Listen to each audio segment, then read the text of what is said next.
Thumbnails for YouTube videos are very important because they are the first thing viewers see. A good thumbnail can attract attention and make people want to click on the video. It helps the video stand out among many others, increasing the chances of getting more views. So in this video, I will show you how to create a good thumbnail on CapCut app, which are installed from Google Play Store. First, open the app, click on the option Photo Editor. Now select the photo for background and select the ratio of the photo 16:9 for YouTube. Click on Add Photo option and select a removed background photo. Set the photo on a side, on lift, or on right over the first photo. Now enter the text about the video, which are matched with video you made.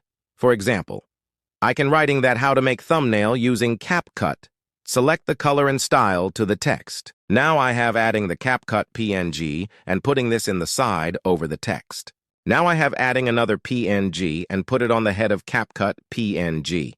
I have also adding yellow arrow from text towards CapCut icon, which shows that the thumbnail was made using CapCut and which makes the thumbnail looks beautiful. Now the thumbnail looks like this. That's how you can create amazing thumbnails using CapCut. It's easy and fun, so give it a try. Don't forget to like, share, and subscribe for more tutorials.